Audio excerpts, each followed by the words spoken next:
So this is a really funny thing to talk about. The reason is because after camp, I pretty much try to forget that I even attended, and it actually worked. I completely forgot I even went here. However, back in July, I came across a Reddit post that asked, "What is the craziest story you remember from camp?" I've read through some of the comments of that post. Immediately, I began to remember a lot that happened when I went to camp back in July 2015. So I decided to challenge myself to write about an experience that not only I vaguely remember, but it also happened 6.5 years ago. So today, I'm going to be talking about camp. I'm Zach, and this is Storytime 41 on November 12th, 2021. Now, like all other story times, I'm going to start off with the backstory to help you better understand what was happening at the time, as well as talk about why I went to camp.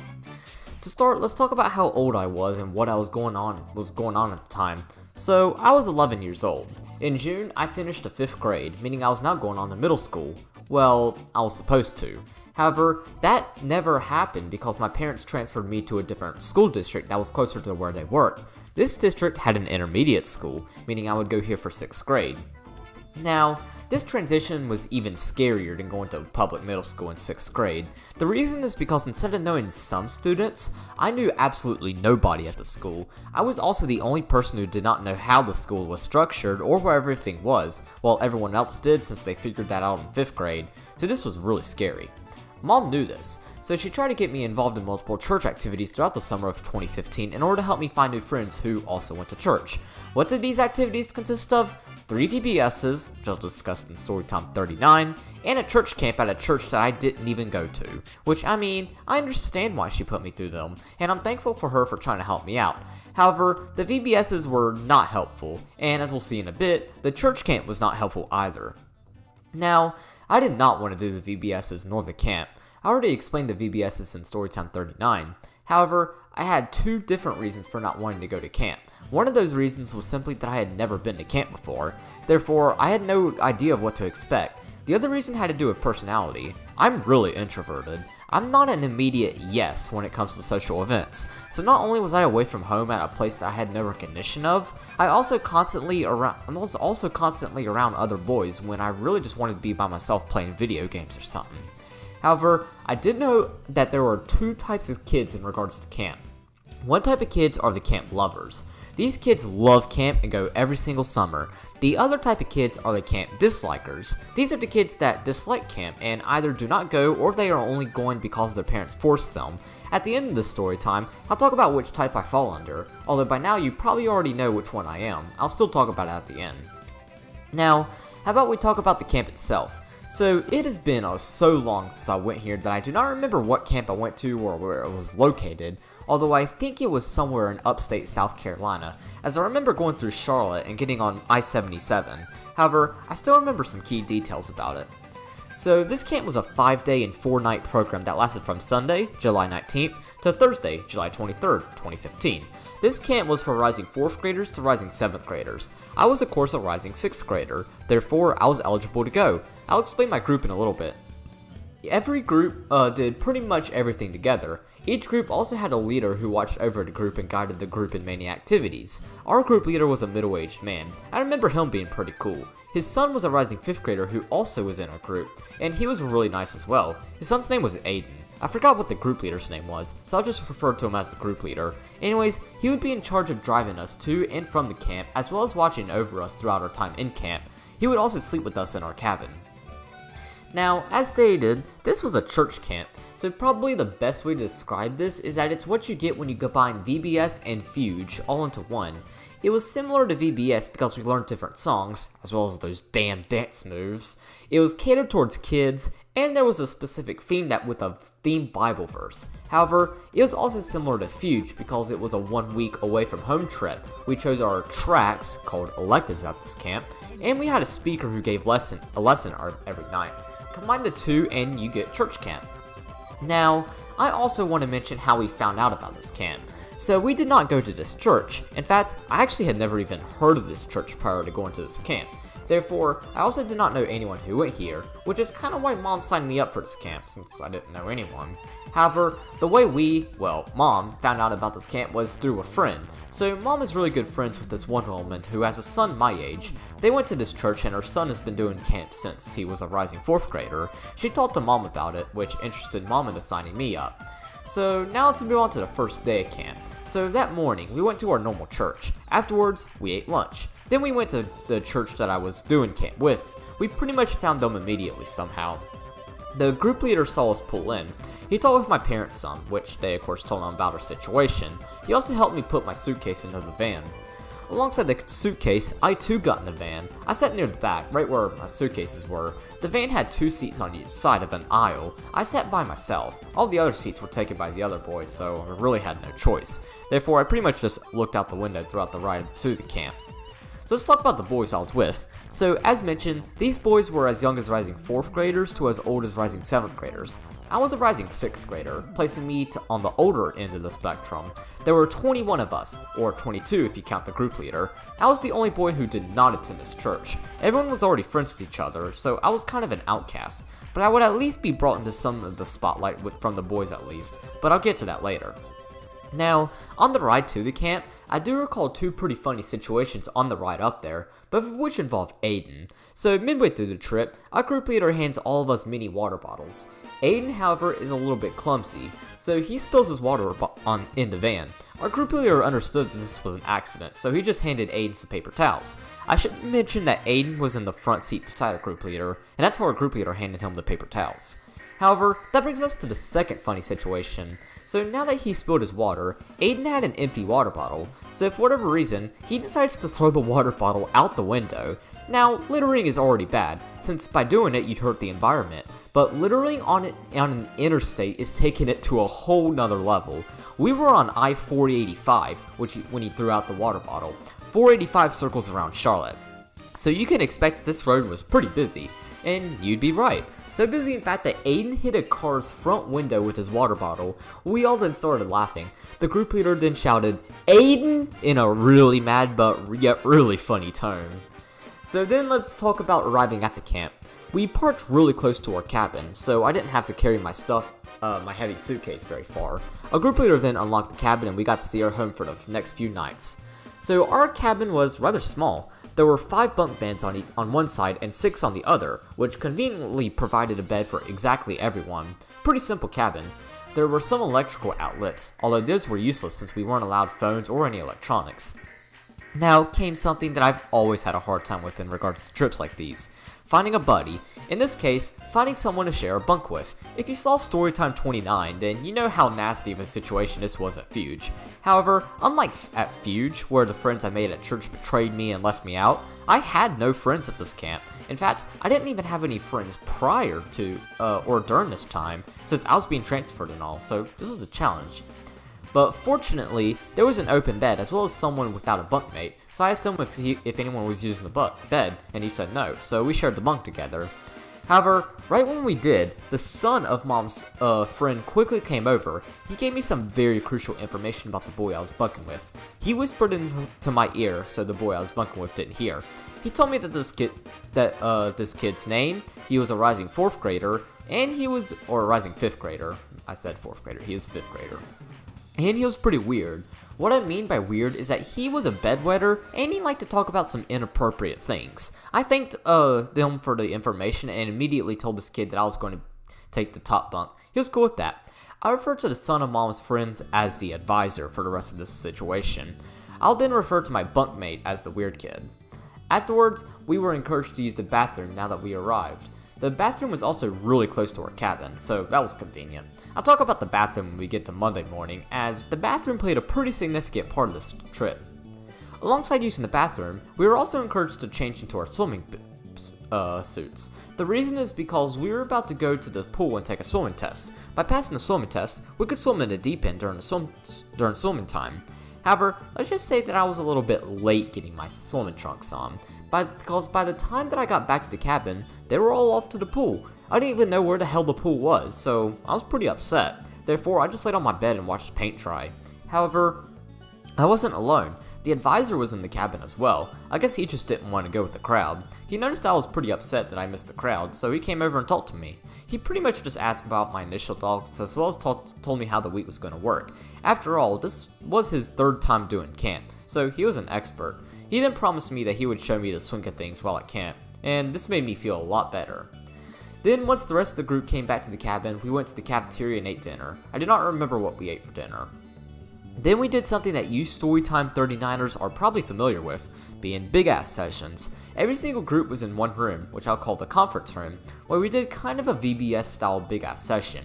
There were 2 big screens that had music as well as the lyrics to the songs. On stage were some camp counselors dancing to the songs and showing us the dance moves. I did not do anything, nor did any of the other boys in my group, as they all shared a similar belief as I did about dancing. Our group leader tried to get us to dance, but nobody bothered moving an inch, so he stayed quiet. Then there was the speaker. The speaker gave a lesson every night we were there. Like the lessons at other church events, I do not remember any of the lessons he taught, so I won't mention them. However, I do remember that once he was done, we would all split into our groups and circle around and have a group discussion. I remember normally sitting beside the advisor and Aiden during these. I never spoke, nor did the advisor. Aiden talked some, since he kinda had to, since his dad was the group leader. After the group discussion was over, we had free time. During this time, many boys played a game called Carpetball. In this 2-player game, the 2 players compete with each other to knock each other's balls off the board. Each player gets 4 balls and they have to set them up strategically. It's pretty fun. The advisor taught me how to play this game, and I got really good at this game, as we'll see later on. I also remember buying a snack from the snack bar. Alongside me was Aiden. Aiden invited me to sit with him, so we talked for a little bit. I told him about my situation and how it was going so far. He pretty much understood everything I said, as this was his second year doing camp, so like the advisor, he too helped me out some. One thing he told me is that the group leader, or his dad, required that everyone take at least 1 shower a day, not including Sunday. Aiden's advice was that I should take a shower in the morning before the start of the day, since the showers were not as busy in the morning as they are in the evening. So I told him that I'll do it, just I would need his help waking me up. So every morning, Aiden woke me up to get his shower in. Then we went to bed. However, sleeping was really difficult for me. Of course, he had all the psychological factors that made it hard for me to sleep, but I also had a blanket that didn't even cover my entire body. Not only that, but the cabin was really cold at night. Therefore, it was difficult to fall asleep because I was freezing to death every night. And to put the cherry on top, one of the boys in the bunk beside me snored pretty loudly, so it was pretty hard to fall asleep. I do not know how long it took me to fall asleep, as I had no clock around me to tell time. In fact, I had no knowledge of the time anywhere on this trip, which almost drove me crazy, since I'm one of those people who have to know what time it is every single moment. However, for the first night, I probably stayed awake for about 3 hours before I eventually fell asleep. That brings us to Monday, July 20th. Aiden woke me up as promised. It must have been maybe around 6:30, as it was still dark outside. However, when I got out of bed, we both noticed that there was a yellow liquid on the floor. Turns out the weird kid had pissed himself in his sleep, so we had to be careful. However, I had to get my suitcase, which was under his bed, so this scared me to death. Fortunately, no piss got on my suitcase, so I still had clean clothes. Now let's talk about the bathroom, since that's of course where I went to take a shower. So this bathroom had 30 stalls, so if I'm really need to go, then I didn't have to wait at all. However, it was really like 29 stalls, since one stall at the very end did not have a door. Consequently, nobody used it since nobody wants to be watched while taking a shit. This stall was also the butt of many jokes throughout the week as well. However, what I really want to focus on are the showers. So there were about 6 showers, although like the stalls, it was really only 5 since the one at the end had no curtain. Once again, if you like taking showers in front of a bunch of other boys, then that shower's for you, but none of us were gay, so we didn't use it. Now, the hard part about these showers was taking my clothes off and putting them back on after the shower. Glaringly, I did not want to be seen nude. Once again, I love my privacy, so I waited for the perfect moment. It didn't take too long before there was either nobody around or everyone was in the shower, so I quickly took off my clothes, got my flip-flops on since those showers were pretty nasty, got my shampoo, and quickly sprinted into the shower. Now, the showers really sucked. Unlike most camps I had read about or saw in movies, this camp actually had hot water. However, that water was really hot. Like, it was so hot that I might as well have sued the camp and win $1 million from it. Even on the lowest setting, I could still get 3rd-degree burns, so I decided that I was going to have to take cold showers the rest of the week. This sucked. The cold water wasn't terrible, but it wasn't the warm water that comforts your skin like what I'm used to at home, but it was better than burning myself at least. However, when I finished taking my shower and turned off the water, I noticed that I made a big mistake. That mistake was that my clothes and my towel were on the other side of the curtain. To make matters worse, it got really crowded for some reason. Therefore, if I exited the shower, everyone would see me. However, there was an adult passing by, so I said, "Psst, my towel's in the brown one. Could you please throw it over for me?" He heard me and got my towel for me. All is good, right? Well, this is when things get really weird. Despite the fact that I asked him to throw the towel over, this man literally opened my shower curtain and handed it to me while I was in there completely naked. Right when he held the curtain, I immediately covered my penis with my hands so he didn't see anything too special. But dude, really? I asked you to throw it over, not open the damn curtain. It should be common sense to understand that if I ask you to get me my towel, I'm probably doing it because I don't have any clothes on, but I still got my towel at least, and after drying off, I covered my lower body and got my clothes on. But wow, that was a really awkward moment. So after that shenanigans, it was time to gather in the center of the camp. The camp counselors told us our schedule and then prayed with us. Then came breakfast. Breakfast was the same thing every day, eggs and bacon. Afterwards, we did our first day of electives. Now, unlike at Fuge, these weren't mission stuff, it was just fun stuff we did. We had 2 of them as well. So my first one was arts and crafts, or arts as I'll refer to it, or art. I specifically chose this because I knew it was going to be really hot while at camp, so having something in air conditioning would be really comfortable. And I was right, even though it was extremely cold at night, it was really hot during the day, so having this elective was really good. Anyways, I don't remember much of what I did in art. I believe I was only one of 2 boys in the group, and then like 8 other girls, which was really a rare moment that they combined the girls and the boys together. I never talked to anyone here, so it was pretty forgettable. The next elective was archery. Archery was probably the best part about camp. I did archery alongside both Aiden and the advisor, so I at least had 2 buddies with me. I remember that the counselor for archery was pretty cool, although my memory is kind of lacking when trying to remember him, but archery was fun. After electives came lunch. I completely forgot everything we ate for lunch. All that I remember is that after electives, we regrouped with our groups and ate lunch together. However, there was something pretty funny in the cafeteria. So for some reason, a poster from the previous year was still up. It had the motto, Breakthrough, which was the theme of the lesson. By the way, I don't remember the motto for this year. Anyways, some of the boys in our group joked about it, and some even tried to break through the poster, taking it literally. It was really funny. In one instance, our group leader even tried to break through the poster. The poster was hung up on a concrete wall, so nobody could break it, but it was still really funny seeing people take that poster literally. After lunch, we had a free period. I pretty much laid on my bed and just did nothing. I was tired. The whole cabin was tired as well, so they just hung out too. However, some boys from the other groups weren't tired, so they decided to ding-dong ditch everyone. They went up to our door and knocked. Someone would open the door, only to find that they weren't there. Instead, they were hiding somewhere else. It's pretty funny the first time, but then after a while, it gets annoying. They did this a couple times. It especially irritated the weird kid. I remember him shouting after each knock, "Stop ding-dong ditching!" He then kinda irritated me and the rest of the cabin by shouting it so loud, so he took matters into his own hands and started ding-dong ditching them. Seems like it worked, as he got them every time they and they too grew irritated, so that was all the ding-dong ditching that happened that day for the day. It would continue the next day though. After that, we went to the pool and swam. Now, since I didn't go to the swimming test the day before, I shouldn't be able to swim in the deep end. However, the lifeguard was willing to let me take the test. I of course passed. After all, I used to swim competitively, even though that didn't happen until a year after camp, but I still knew how to swim, so I easily passed the test. Therefore, I was allowed to go into the deep end for the rest of the week. Now, being the deep end, you would expect it to have a diving board, which it did. Each boy took turns diving off the diving board. However, in the deep end was a man in a float. Let's just say that if he ever became a registered sex offender, I honestly would not be surprised. You'd see in a bit what I mean. So he really liked belly flops, and so before each boy did a jump off the diving board, he would shout, "Do a belly flop!" If the boy didn't do a belly flop, which was everyone, as nobody did a belly flop, he would then shout something in either a disappointing manner or even sometimes in an angry manner. So this man was pretty passionate about belly flops. Then it was my turn to jump off the diving board.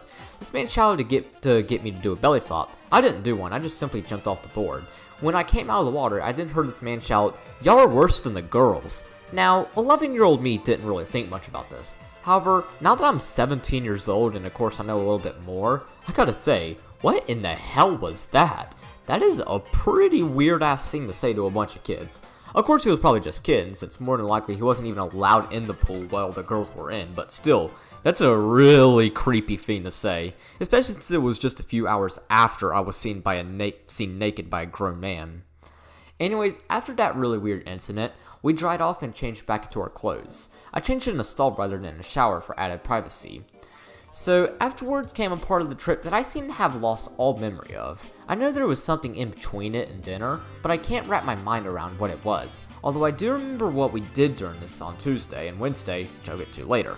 Anyways, after that we ate dinner. Dinner was nothing special, and nor was the big ass session. So let's talk about the events after the big ass session.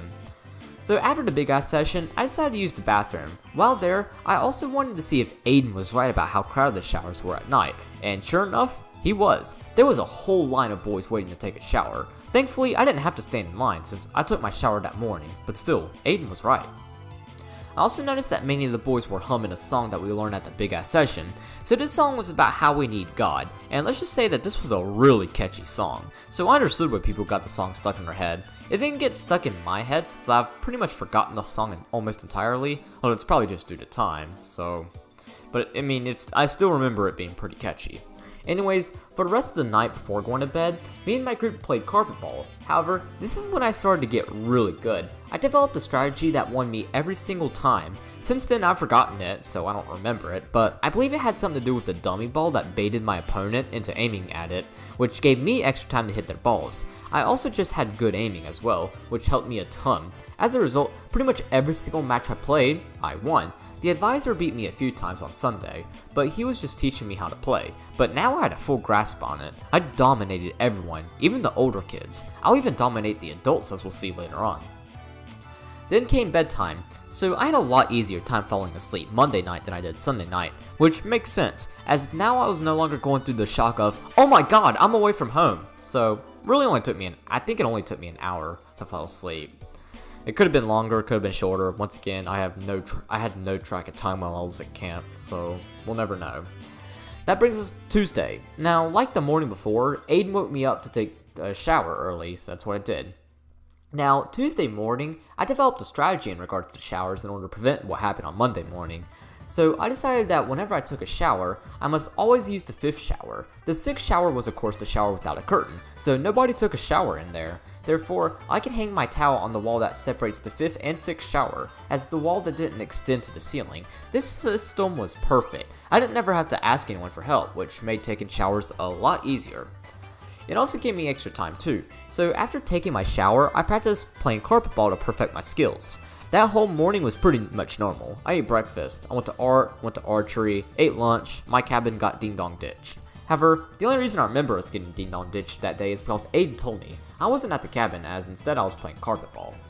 Now, while playing Carpetball, there were some rising 7th graders who took notice of my skill. They got really cocky and told me that I definitely couldn't beat them, so they each took turns challenging me. A lot of people were around us playing Carpetball stopped just to see what we were doing. Now, let's just say that I embarrassed these rising 7th graders so severely that they might as well have just left the camp early. I played against 5 rising 7th graders. Each of them weren't even close to beating me. After this, the camp counselors noticed me. So one of the counselors congratulated me and invited me to compete in the carpetball competition or tournament that was going on the next day. I agreed to sign up for it. It would be during free time on Wednesday. I'll talk about how that goes when we get there. So after that, we had pool time. Pool time was nothing special. That man from the day before was not in the pool that day, probably because he got arrested or something. I don't know. But I was glad he wasn't there. Therefore, we just jumped off the diving board like usual and played around. After pool time was a little interesting.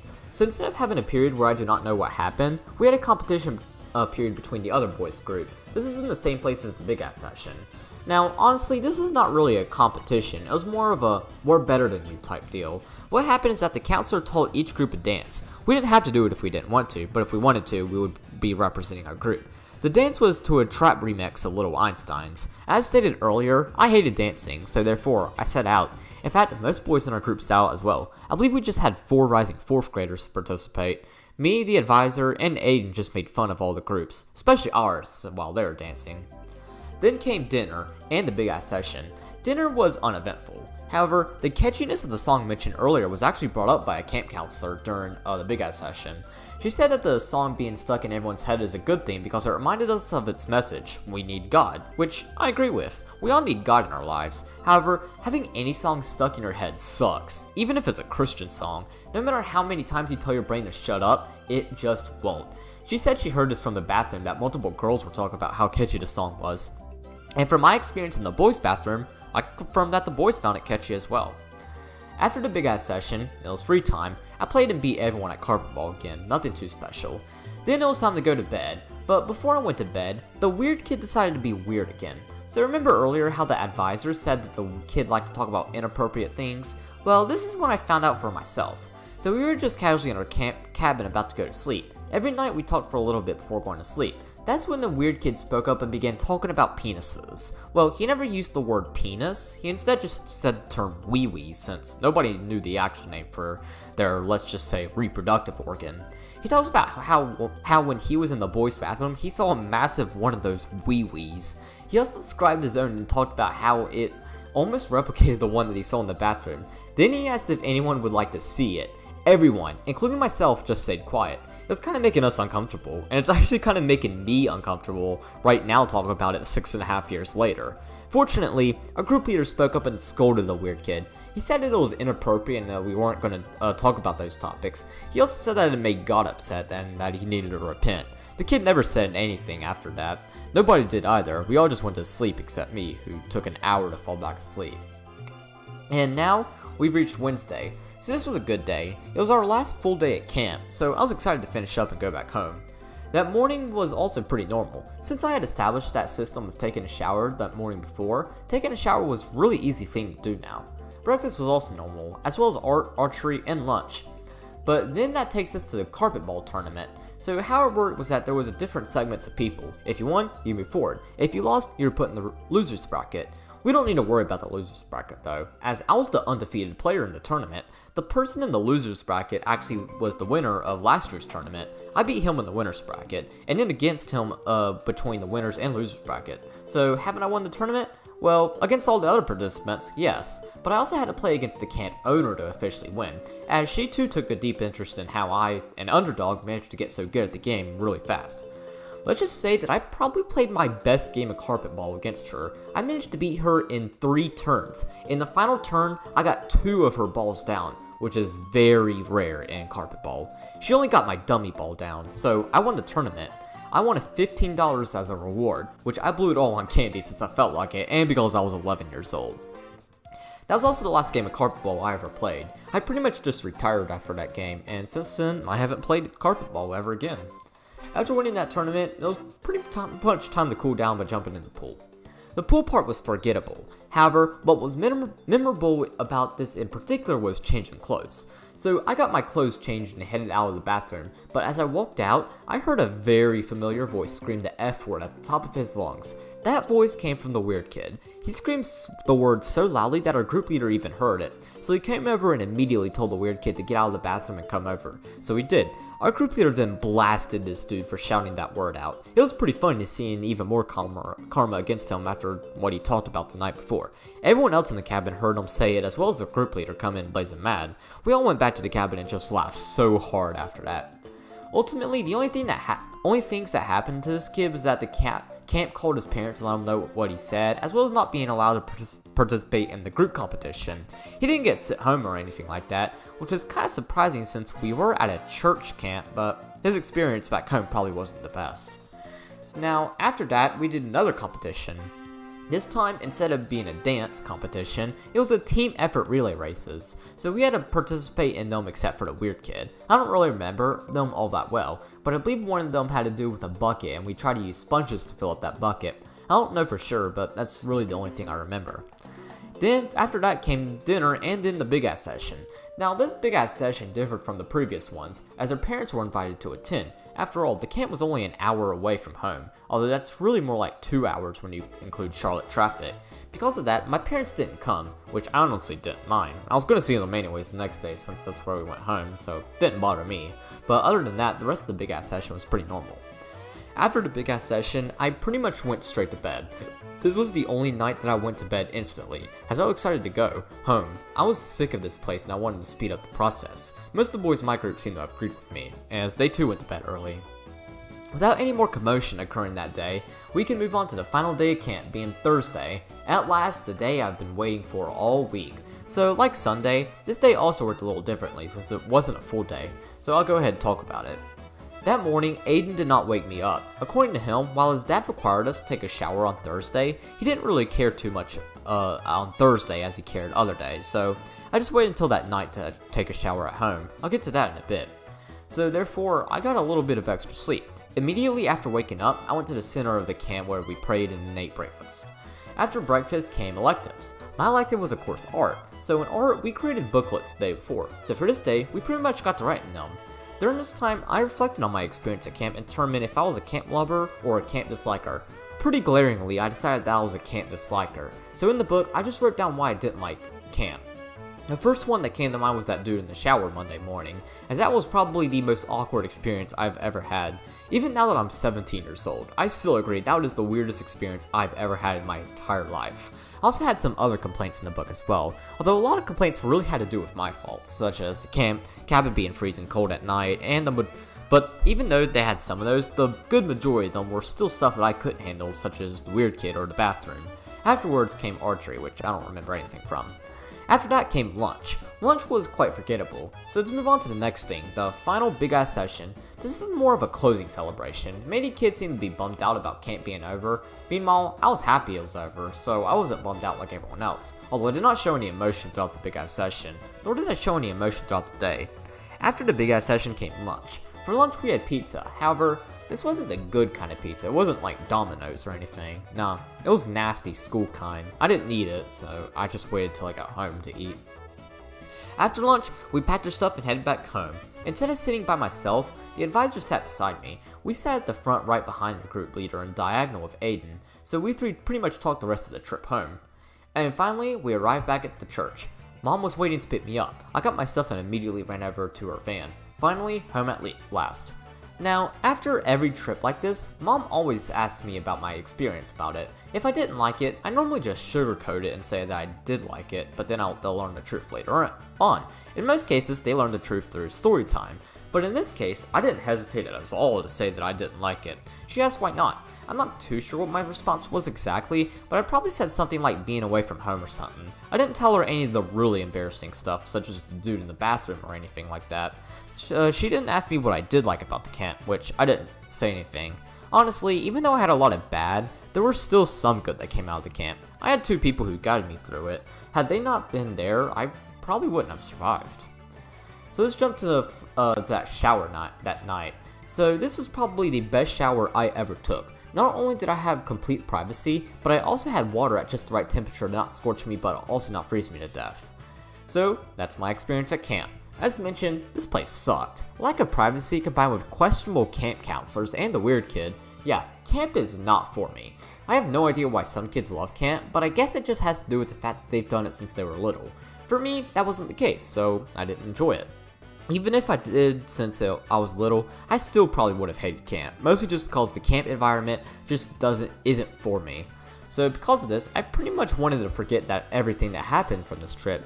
Very rarely am I successful in purposely forgetting things, but this one was one of the few times I was successful. I completely forgot that I even attended this camp until I saw that Reddit post back in July, so I managed to forget this whole thing for 6 years. That's probably the longest I've ever forgotten something on purpose. Now, like Fuge, my opinion on camp isn't entirely accurate. Not only was this the first and only time I did camp, but my brain works a little differently than others. Therefore, my opinions on camp are really reflected on me as a person, not as a greater whole. So don't base your opinions off camp just off of my experience, as everyone is unique and has a different perspective on things. Now, as mentioned at the beginning of the story time, I said that Mom signed me up because she wanted me to meet friends that I would be going to school with. Well, in a way, that actually backfired. The only one of the boys I had classes with was the advisor. We never really spoke to each other after camp. I never spoke to any of the other rising 6th graders either, mostly because I didn't share any classes with them, so pretty much, this camp was actually counter-effective, but I'm still at least thankful that Mom tried to help me out, so she still gets points for effort. So that's all I got for today's story time. Next week, on November 19th, I'll be talking about life before depression. Anyways, that's all I got.